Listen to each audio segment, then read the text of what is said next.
Kitab 2 Petrus.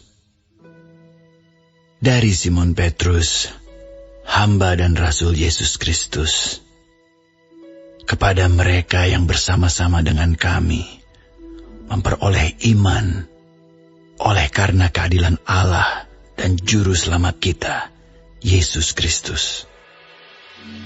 Kasih karunia dan damai sejahtera melimpahi kamu oleh pengenalan akan Allah dan akan Yesus, Tuhan kita. Karena kuasa ilahinya telah menganugerahkan kepada kita segala sesuatu yang berguna untuk hidup yang saleh oleh pengenalan kita akan Dia, yang telah memanggil kita oleh kuasanya yang mulia dan ajaib. Dengan jalan itu Ia telah menganugerahkan kepada kita janji-janji yang berharga dan yang sangat besar, supaya olehnya kamu boleh mengambil bagian dalam kodrat ilahi dan luput dari hawa nafsu duniawi yang membinasakan dunia. Justru karena itu kamu harus dengan sungguh-sungguh berusaha untuk menambahkan kepada imanmu kebajikan, dan kepada kebajikan pengetahuan, dan kepada pengetahuan penguasaan diri, kepada penguasaan diri ketekunan, dan kepada ketekunan kesalehan, dan kepada kesalehan kasih akan saudara-saudara, dan kepada kasih akan saudara-saudara kasih akan semua orang. Sebab apabila semuanya itu ada padamu dengan berlimpah-limpah, kamu akan dibuatnya menjadi giat dan berhasil dalam pengenalanmu akan Yesus Kristus, Tuhan kita. Tetapi barang siapa tidak memiliki semuanya itu, ia menjadi buta dan picik, karena ia lupa bahwa dosa-dosanya yang dahulu telah dihapuskan.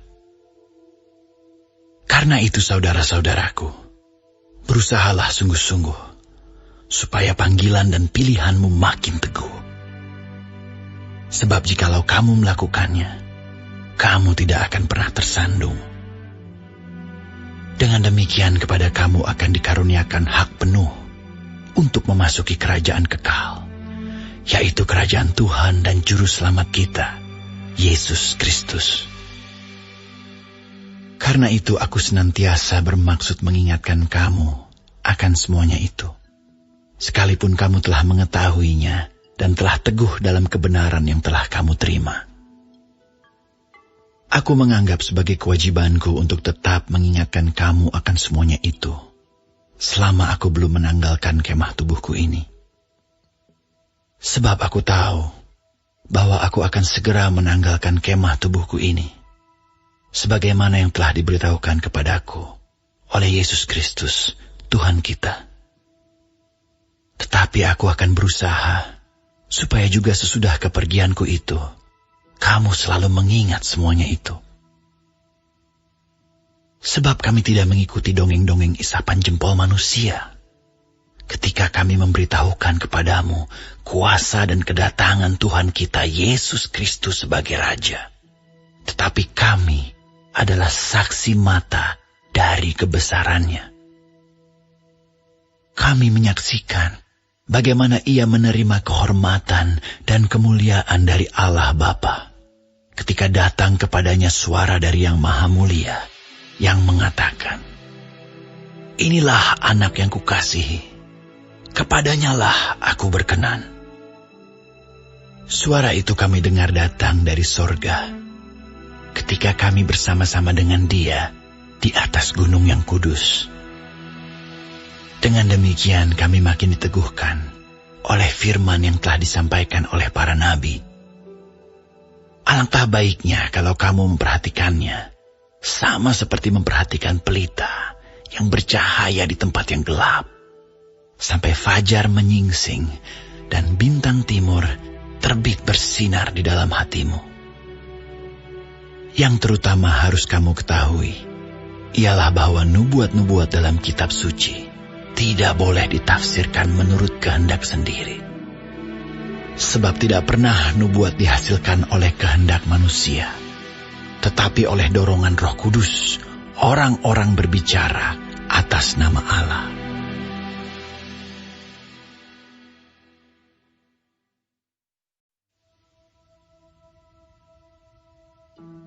Sebagaimana nabi-nabi palsu dahulu tampil di tengah-tengah umat Allah, demikian pula di antara kamu akan ada guru-guru palsu.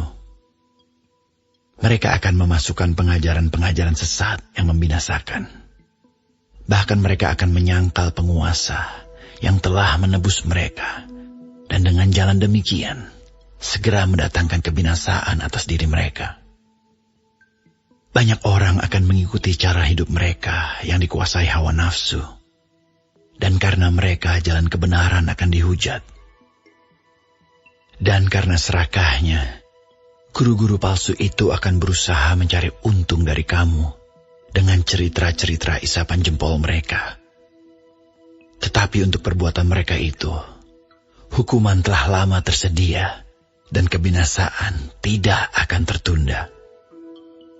Sebab jikalau Allah tidak menyayangkan malaikat-malaikat yang berbuat dosa, tetapi melemparkan mereka ke dalam neraka, dan dengan demikian menyerahkannya ke dalam gua-gua yang gelap untuk menyimpan mereka sampai hari penghakiman. Dan jikalau Allah tidak menyayangkan dunia purba, tetapi hanya menyelamatkan Nuh, pemberita kebenaran itu, dengan 7 orang lain, ketika ia mendatangkan air bah atas dunia orang-orang yang fasik.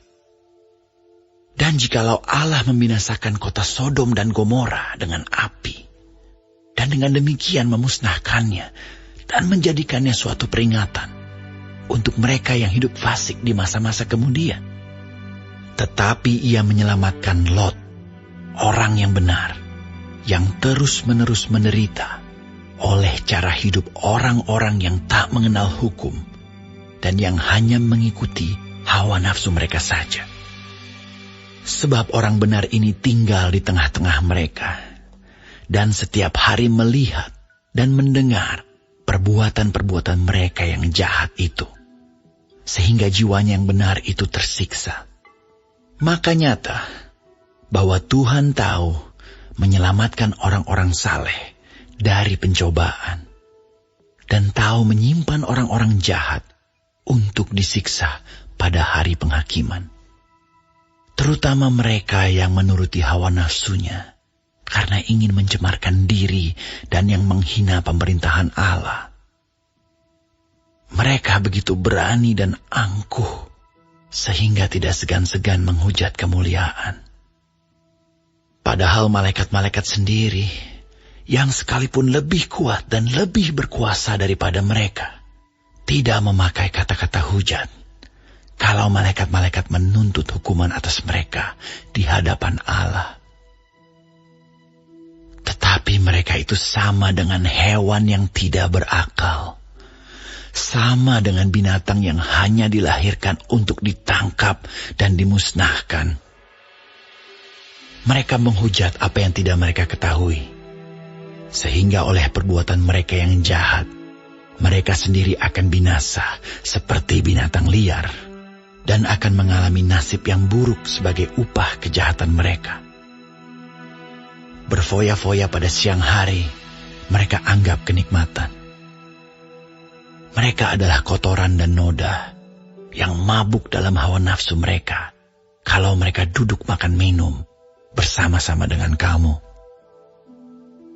Mata mereka penuh nafsu zina, dan mereka tidak pernah jemu berbuat dosa. Mereka memikat orang-orang yang lemah. Hati mereka telah terlatih dalam keserakahan. Mereka adalah orang-orang yang terkutuk. Oleh karena mereka telah meninggalkan jalan yang benar, maka tersesatlah mereka, lalu mengikuti jalan Bileam, anak Beor, yang suka menerima upah untuk perbuatan-perbuatan yang jahat. Tetapi Bileam beroleh peringatan keras untuk kejahatannya, sebab keledai beban yang bisu berbicara dengan suara manusia dan mencegah kebebalan nabi itu. Guru-guru palsu itu adalah seperti mata air yang kering, seperti kabut yang dihalaukan taufan. Bagi mereka telah tersedia tempat, dalam kegelapan yang paling dahsyat.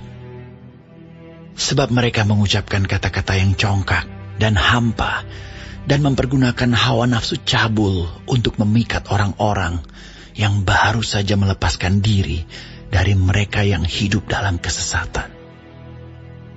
Mereka menjanjikan kemerdekaan kepada orang lain, padahal mereka sendiri adalah hamba-hamba kebinasaan.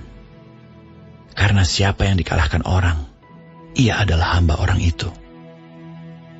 Sebab jika mereka, oleh pengenalan mereka akan Tuhan dan Juru Selamat kita, Yesus Kristus, telah melepaskan diri dari kecemaran-kecemaran dunia, tetapi terlibat lagi di dalamnya, maka akhirnya keadaan mereka lebih buruk daripada yang semula.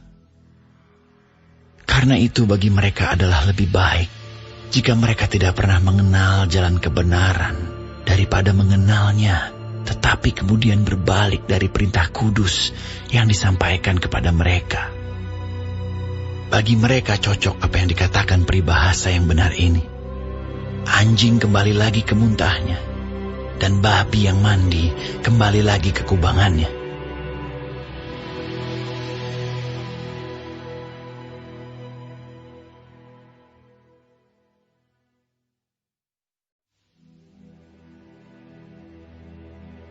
Saudara-saudara yang kekasih, ini sudah surat yang kedua yang kutulis kepadamu. Di dalam kedua surat itu aku berusaha menghidupkan pengertian yang murni oleh peringatan-peringatan, supaya kamu mengingat akan perkataan yang dahulu telah diucapkan oleh nabi-nabi kudus, dan mengingat akan perintah Tuhan dan Juru Selamat yang telah disampaikan oleh rasul-rasulmu kepadamu. Yang terutama harus kamu ketahui ialah bahwa pada hari-hari zaman akhir akan tampil pengejek-pengejek dengan ejekan-ejekannya, yaitu orang-orang yang hidup menuruti hawa nafsunya. Kata mereka, "Di manakah janji tentang kedatangannya itu? Sebab sejak bapa-bapa leluhur kita meninggal, segala sesuatu tetap seperti semula pada waktu dunia diciptakan." Mereka sengaja tidak mau tahu bahwa oleh firman Allah, langit telah ada sejak dahulu, dan juga bumi yang berasal dari air dan oleh air, dan bahwa oleh air itu, bumi yang dahulu telah binasa, dimusnahkan oleh air bah. Tetapi oleh firman itu juga, langit dan bumi yang sekarang terpelihara dari api dan disimpan untuk hari penghakiman dan kebinasaan orang-orang fasik. Akan tetapi saudara-saudaraku yang kekasih, yang satu ini tidak boleh kamu lupakan, yaitu bahwa di hadapan Tuhan, satu hari sama seperti 1000 tahun, dan 1000 tahun sama seperti satu hari. Tuhan tidak lalai menepati janjinya, sekalipun ada orang yang menganggapnya sebagai kelalaian. Tetapi ia sabar terhadap kamu, karena ia menghendaki supaya jangan ada yang binasa, melainkan supaya semua orang berbalik dan bertobat. Tetapi hari Tuhan akan tiba seperti pencuri. Pada hari itu langit akan lenyap dengan gemuruh yang dahsyat, dan unsur-unsur dunia akan hangus dalam nyala api, dan bumi dan segala yang ada di atasnya akan hilang lenyap. Jadi, jika segala sesuatu ini akan hancur secara demikian, betapa suci dan salehnya kamu harus hidup, yaitu kamu yang menantikan dan mempercepat kedatangan hari Allah. Pada hari itu langit akan binasa dalam api, dan unsur-unsur dunia akan hancur karena nyalanya. Tetapi sesuai dengan janjinya, kita menantikan langit yang baru dan bumi yang baru, di mana terdapat kebenaran. Sebab itu saudara-saudaraku yang kekasih, sambil menantikan semuanya ini, kamu harus berusaha supaya kamu kedapatan tak bercacat dan tak bernoda di hadapannya, dalam perdamaian dengan Dia. Anggaplah kesabaran Tuhan kita sebagai kesempatan bagimu untuk beroleh selamat. Seperti juga Paulus, saudara kita yang kekasih, telah menulis kepadamu menurut hikmat yang dikaruniakan kepadanya. Hal itu dibuatnya dalam semua suratnya, apabila ia berbicara tentang perkara-perkara ini. Dalam surat-suratnya itu ada hal-hal yang sukar difahami, sehingga orang-orang yang tidak memahaminya dan yang tidak teguh imannya memutar balikannya menjadi kebinasaan mereka sendiri, sama seperti yang juga mereka buat dengan tulisan-tulisan yang lain. Tetapi kamu, saudara-saudaraku yang kekasih, kamu telah mengetahui hal ini sebelumnya. Karena itu waspadalah, supaya kamu jangan terseret ke dalam kesesatan orang-orang yang tak mengenal hukum, dan jangan kehilangan peganganmu yang teguh. Tetapi bertumbuhlah dalam kasih karunia dan dalam pengenalan akan Tuhan dan Juru Selamat kita, Yesus Kristus. Baginya kemuliaan, sekarang dan sampai selama-lamanya.